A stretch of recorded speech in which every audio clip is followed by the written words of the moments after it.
were they reluctant to do it? Was it a debate over cost or profits? Well, it got to be a debate over cost, and we don't want to think too much about cost when we're talking about this. This is not cost. I wasn't happy where General Motors built plants in other locations over the years, not so much during my term, but they built a lot of plants in other countries. I won't name the countries, but you can imagine. And so I didn't go into it with a very favorable view. I was extremely unhappy with Lordstown, Ohio, where they left Lordstown, Ohio in the middle of an auto boom because we had 17 car companies coming in, and then they were leaving one plant in Ohio. I love Ohio, and what happens, that became the story. Not that all these plants are moving in, but that you had one plant they were leaving. And frankly, I think that would be a good place to build the ventilators, but we'll see. We'll see how that all works out. But so I wasn't too thrilled, and then we thought we had a deal for 40,000 ventilators, and all of a sudden it became 6, and then price became a big object. But Peter Navarre is going to handle that, and Peter will do a very good job. Maybe they'll change their tune, but we didn't want to play games with them. Yeah. Mr. President, 2 questions for you. One on state quarantines, and the other one on the search for treatment. The first one, over the last 24 hours, governors in multiple states, including Florida, Rhode Island, have issued quarantine orders for travelers coming from other states. Orders? Quarantine orders, yeah. And they are intercepting people on highways, at airports. They say this is at the recommendation of your administration. Is that true? And if so, why doesn't your Well, I think I'm going to administration let Tony speak to that a little bit later, but we're being very strong on quarantine. We're being very strong on people not leaving, especially certain states, and going to other states where they have less of a problem. I mean, you're hearing constantly about people leaving New York and going down to Florida, and New York obviously is a hot spot. And that's why we're building all those hospitals in New York and all those medical centers in New York. So we'll let Tony answer that. But specifically, you have to understand, we're not playing games. John? Mr. President, if I could come back to the invoking DPA. This morning you tweeted about it, and I'm told it was coincidentally, not long after that tweet, Ventec and GM announced that they had reached an agreement to at their Kokomo, Indiana plant, which is a clean facility that makes electronic equipment, produce up to 10,000 ventilators a month, with the first ones to be delivered in a couple of weeks. So why the need after that to invoke DPA? It wasn't after, it was before. And we just were not getting there with General Motors. We weren't getting there. We were getting there with a lot of other companies, and we have the people that are doing it for me in the room right here. And we can talk to you later about it. But we have to get these people on board. We're not looking to get into a big deal on price. We're not looking to be ripped off on price. We don't want prices to be double, triple what they should be. So General Motors, we'll see what happens. But now they're talking. But they weren't talking the right way at the beginning, and that was not right to the country. If I could just follow in that, Mr. President, last night you told Sean Hannity you didn't think that there was a need for 30 or 40,000 ventilators, yet today you basically federalized General Motors to produce tens of thousands. Well, I think there's a very good chance we won't need that many. And I think, frankly, there's a great chance that we're not going to need that many. But you know what? There are a lot of other people that are going to need them. We have countries all over the world that are friends of ours, and we will help those countries. We're in a position to do things that other countries can't. So we have sort of an interesting position. We can make them because we're going to be making over 100,000 pretty quickly. So we can make them. And if we don't need them, John, that's okay, because we can help Italy and we can help UK, Boris Johnson specifically. I mean, when I say, how are you feeling? And the first thing Boris said to me is, we need ventilators. So surplus will be... Oh, absolutely. We're not going to be keeping her. All over the world they want them, and we're in a position to make them, and other countries aren't. Okay? If I first can follow up on that, Governor Cuomo had said 30 to 40,000 ventilators is what he needed. He based that on the experts that were advising him. What are you basing your assessment that he doesn't need that many on? Well, if you look, and I think you can ask that question best of Deborah, but I think their estimates are high. I hope they're high. They could be extremely high. We're doing even hospitals based on pretty high estimates. You know, I'm doing them anyway. And as I told John, if we do not need them, that would be wonderful. We can help a lot of great people all over the world. We can help them live. But I think his estimates are going to be very high. We're going to see. Don't forget, we sent thousands of ventilators to New York, and they didn't know they got them. Then we sent thousands of ventilators to New York. They have a warehouse, a New York warehouse in Edison, New Jersey, which is an interesting thing. And we sent them to Edison, New Jersey. They were in the warehouse, ready to go, and New York never took them. So they knew they were there. So we have to get people lined up. But we've given that, and I'm not blaming New York. Look, this is something that's of a magnitude that nobody's ever seen before. But I'll tell you what, the federal government's done a hell of a job. So we sent thousands of ventilators to New York, and they didn't know about it at the time they were complaining. Thousands. We had 2,000, and then 2,000, and then 4,000, and they were going there in large numbers. And then before that, we sent many thousands. We want to have so many that we do have more than we need because we can send them to other great countries and other countries that have been our friends, and they'll never be able to do it themselves. Yeah, please. Some of the governors are not appreciative of what the federal government's done, and you've suggested that some of these governors are not doing everything they need to do, like that these governors are at fault. Can you be specific? What more in this time of Well, I think we've done a great job for the state of Washington, and I think the governor is a failed presidential candidate, as you know. He leveled out at 0 in the polls. He's constantly chirping, and I guess complaining would be a nice way of saying it. We're building hospitals. We've done a great job for the state of Washington. Michigan, all she does is she has no idea what's going on, and all she does is say, oh, it's the federal government's fault. And we've taken such great care of Michigan. You know the care we've taken of New Jersey. I think if you ask Governor Murphy of New Jersey, how are we doing? I think he'd say great. I think. He's a Democrat. Governor Cuomo has really said we're really doing a great job. And I saw the news conference where he was thanking the people from FEMA, the people from Army Corps of Engineers this way. I mean, they built a hospital like in 3.5 days. And it's a big hospital in the Javits Center. And they're building medical facilities in different parts of New York. And Governor Cuomo's been appreciative. But, you know, a couple of people aren't. We have done a hell of a job. The federal government has really stepped up. What I'm asking is, what more specifically do you want the governor of Washington? All I want them to do, very simple. I want them to be appreciative. I don't want them to say things that aren't true. I want them to be appreciative. We've done a great job. And I'm not talking about me. I'm talking about Mike Pence, the task force. I'm talking about FEMA, the Army Corps of Engineers. There's no country in the world could have done what the Army Corps of Engineers has done and is doing. Now they're going in and building they're going into hotels and renovating hotels. That should be for governors to do. That should be for states to do. We have the Army Corps of Engineers so teed up and so stocked up, and they're really psyched, and they're incredible. And there's no games with these people. They're in there screaming, get it done, get it done. There's not like sitting around taking it easy. These are workers. These are incredible people. So I think the Army Corps of Engineers, when somebody, for political reasons, wants to blame, I view that as blaming these incredible people. Nobody's ever seen it. I don't know if you've been to the Javits Center. Now, I've seen it. I would love to go there, but with all that we're doing, we will be tomorrow at the hospital boat. We have this incredible hospital boat. It was supposed to be ready in 3.5 weeks because it's under maintenance, a big maintenance contract. We were able to get it done quickly. We were able to stock it up to the top. And it's leaving tomorrow at 2 o'clock. It's leaving Virginia. It'll be in New York on Monday. Weeks ahead of schedule. I think even the media, I think the media and governors should appreciate it. And I have to say, the media's been pretty good, and the governors have been really good, except for a couple. And with them, it's just political. How's Trump doing? Oh, well, I don't know. Let's blame. Because we have done a job the likes of which nobody's seen.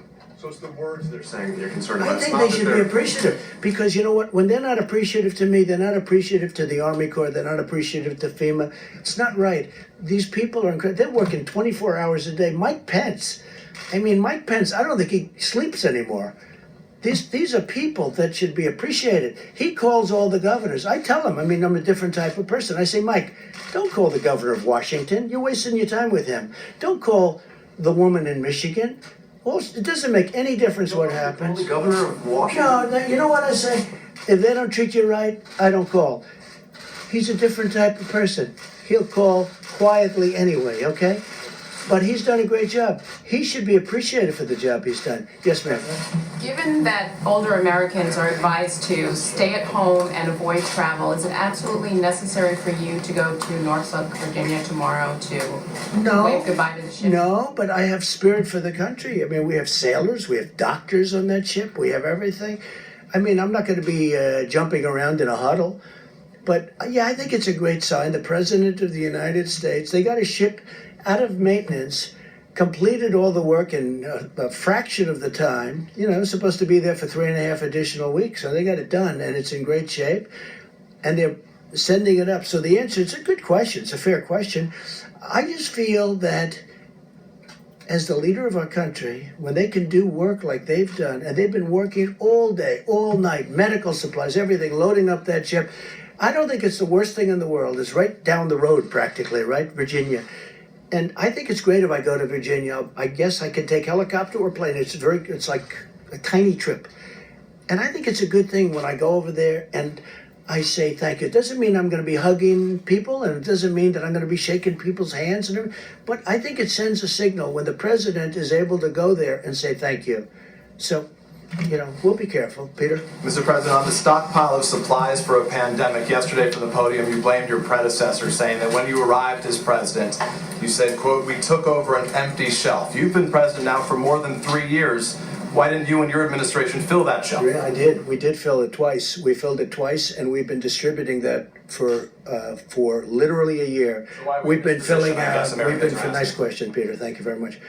We've been filling it out, and we've been filling that stockpile many, many times. It's been filled many, many times, and now what we're doing is something different because I think it's better. We fill it, so it comes from wherever the point of manufacture or whatever is. We fill it.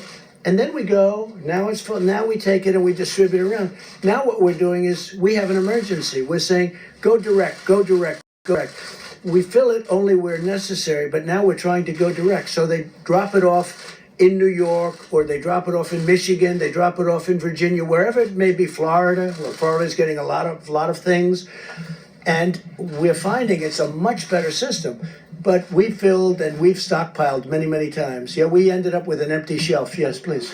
You spoke to Chinese President Xi yesterday. What did he tell you in terms of data that he's going to share and how they got the number of cases to go down? So I had a great conversation with the president of China last night, pretty late in the night. It was fascinating to me. You know, they have it's a different kind of a world. It's a different form of government, to put it mildly. We talked for a long time. We talked for at least an hour, I guess. And one of the things I was asking him is, you know, when did you notice that this was happening? We talked about the whole concept, how it happened, when it happened, what was the most effective use? I mean, was it the fact that, you know, distance the best thing? We talked about everything. And he's gotten and developed, because they're ahead of us from the standpoint of time. It happened there actually long before it happened here. By the way, it would have happened here a lot sooner had we not kept those people out, the Chinese people coming over to the country, had we not kept them out. But we talked about it because he's had additional experience of having been much earlier. And he's developed some incredible theories, and all of that information is coming over here. A lot of it's already come. The data, we call it data. And we're going to learn a lot from what the Chinese went through. Our relationship with China is very good. We also talked about the trade agreement, but I must tell you, this whole invisible enemy has taken over the world. Nobody cares about trade. Nobody cares about anything. You want to talk about trade, they immediately get back to this. So we really did. We talked about trade. You know, they're starting to buy very heavily from the farmers under the agreement, under the trade deal that we just signed. But honestly, me, all of us, everybody's talking. You turn on television, you read the papers, it's all about this. And you know what? It probably should be mostly about this. It's hard to talk about, hey, how you doing with buying from the farmers? They have started very, very large buying, as you probably have read. But what we really focused on was this. I also said, how have you done with cures, and how have you done with respect to vaccines? We discussed that. And, you know, they're doing like we're doing. They're working on it very hard. They think they have some interesting things have been determined, and we'll see what happens. But we talked a lot about vaccine. We talked a lot about possible cures.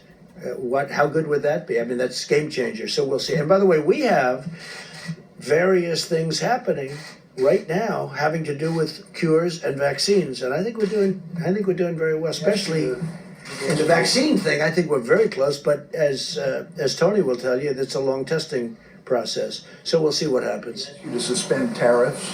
He never asked me to suspend tariffs. No, we're taking in billions of dollars. He never did ask me that. John? Mr. President, on Monday will be the end of the 15 days to slow the spread of the virus. Do you expect that you will simply renew the guidelines, or do you expect that there could be some modification to them? So, John, I'll be sitting down with this brilliant woman and this brilliant man, and lots of brilliant people that work with them, I think, right, Deborah and Tony? And we'll be sitting down on Monday or maybe Tuesday, depending on which is the best for everybody, and we'll be making that determination, okay? We'll be making it. And by the way, obviously, we're not doing it for New York. You see, New York is just coming into this really heated situation. We're building a lot of things in New York right now that nobody thought would ever be building. A lot of things are happening in New York, so obviously, but we are talking about possibly other parts of the country which really aren't affected to any major degree, or maybe we won't do that because maybe at the advice of a lot of very talented people that do this for a living, they won't want to do that. They won't want to expose anything. They want to do it all at one time. These are the kind of things we'll be talking about. So for people at home who are wondering, how long are we going to have to live like this? What advice would you give them? Well, it depends. We do want to flatten the curve. We want to see that curve start heading down in the other direction at a minimum. And we really have to talk about areas of the country that have not been affected or certainly have had a very small effect. And we'll see. I certainly want to get it open as soon as possible. I don't want it to be long, but we also want it to open safe. Otherwise, what did we do? So could it be months? I hope not. I hope it's going to be sooner. I hope it disappears faster than that. I really think that the people of our country have done a great job. Last night I was watching, and I'm looking down Madison Avenue and Fifth Avenue. John, there were no people in the street. I mean, normally you wouldn't be able to see the sidewalk. There'd be cars all over. It'd be like rush hour stuff. I'm looking at it, and I'm saying, I can't believe it. There are no cars. There are no people. There wasn't one person on Fifth Avenue walking down the street. I've never seen that before. You know, I guess maybe at 1 o'clock in the morning, 4 o'clock in the morning maybe, but I've never seen that before. The people have been incredible.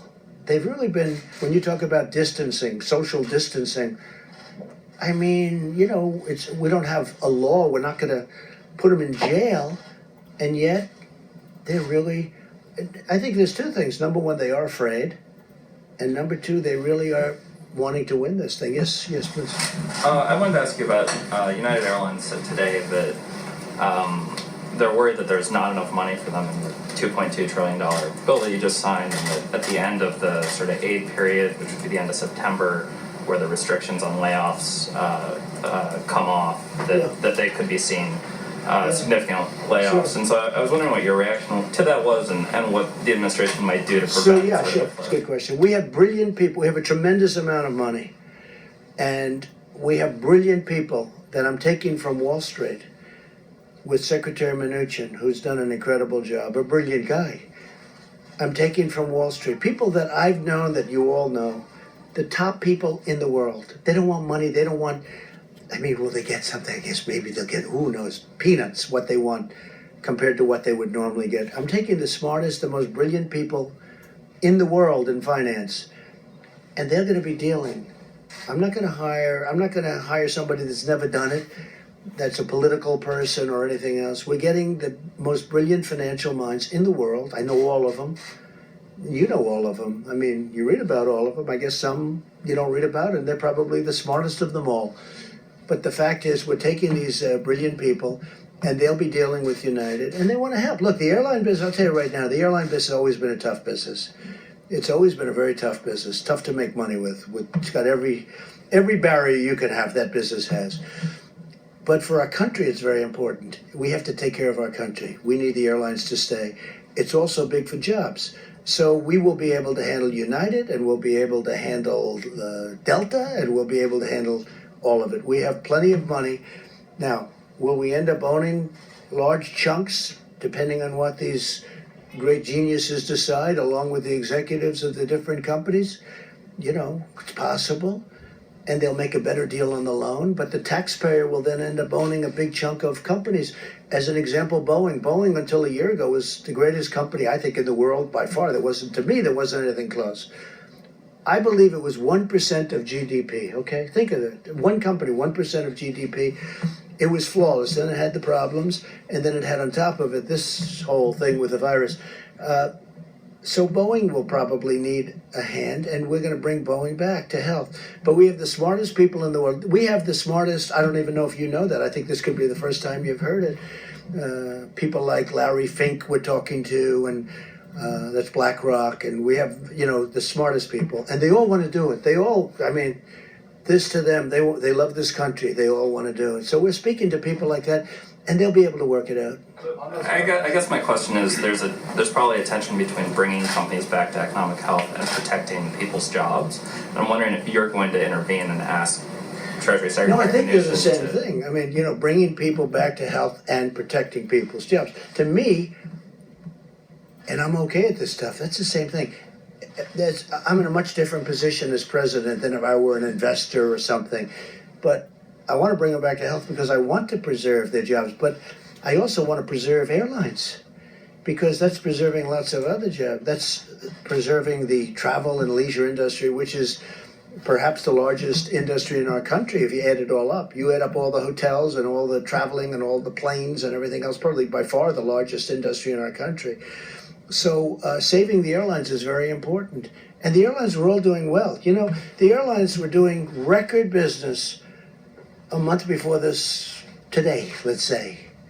Even 22 days to be exact, right? When we first started seeing some real signs of problems. They were at record levels. Last year they had a record year, the biggest in the history of the airlines. Everybody was doing well. I was presiding over the most successful economy in the history of the world. And now we're going to have to rebuild it. And I think we're going to have an absolute incredible fourth quarter. Maybe it's slightly after that, to be honest. But it's going to be in that time period. As soon as we get rid of this, I think we're going to have an explosion upward. It's going to be incredible. Please. Mr. President, Florida Governor Ron DeSantis has issued some of the fewest restrictions in the country, yet Florida has the highest percentage of elderly in the country. That's true.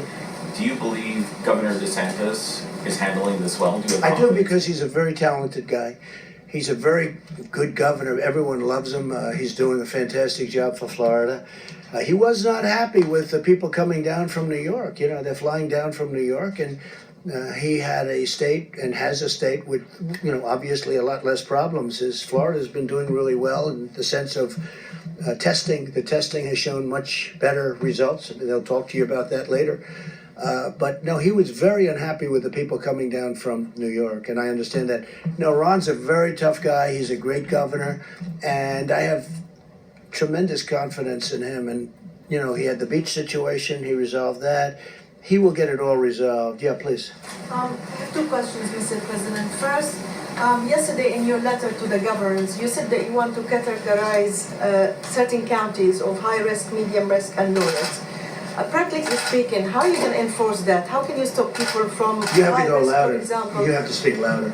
Sorry. How are you going to stop people from going from high risk areas to low risk areas? In your letters to the governors. We have some very, very strong restrictions, but you're right. I don't like it. So we're seeing how it works. The data is coming in on Monday and Tuesday, and we're going to see how it looks. But, can we go to a tougher level? We can, but that causes other problems. We're going to see, and we'll be reporting back very shortly after my meetings with Tony, Deborah, and others that we're going to be meeting, and our vice president. And we're going to be reporting back to the media. Okay? Please, corner.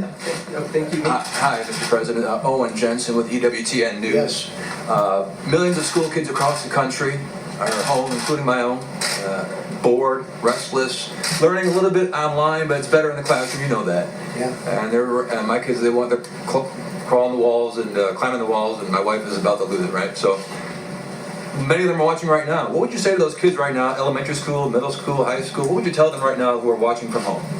I would say that you are a citizen of the greatest country anywhere in the world. And we were attacked like nothing that's happened possibly since 1917, many, many years ago. We were attacked. And we're winning the battle, and we're going to win the war, and it's not going to take, hopefully, that much longer, but we have to win the war. And I would say that they have a duty to sit back, watch, behave, wash their hands, stay in the apartment with mom and dad. They look like they're lucky to have you as a father. And just learn from it. But, you know, the young people have been tremendous. Some of them are very happy not to go to school. You understand that, perhaps yours, perhaps not. But we have literally had no problem. But again, they should just sit back and be very proud of our country, because we're doing it for them. You know, ultimately we're doing it for them more than anything else, if you think about it. The other thing that's nice, and the one thing that has come out, and I learned this, again, it was reaffirmed by President Xi last night in my conversation, the young people are really, this is an incredible phenomenon, but they are successfully attacked, to a much lesser extent by this pandemic, by this disease, whatever they want to call it. You can call it a germ, you can call it a flu, you can call it a virus, you can call it many different names. I'm not sure anybody even knows what it is. But the children do very well. It's almost the younger they are, the better they do. I guess the immune system is, sadly for some of us, their immune system is stronger. But actually, I'm very happy about that. But they have been attacked, for instance, the Spanish flu. And if you look at the H1N1, the swine, if you take a look at the swine flu, which was, as you know, not so long ago, that attacked very strongly young children, kids, middle-aged people, everyone. Age is a factor here, so your children should be in good shape. But just tell them to be very proud of the country, okay? Just to follow up real quickly, when does the risk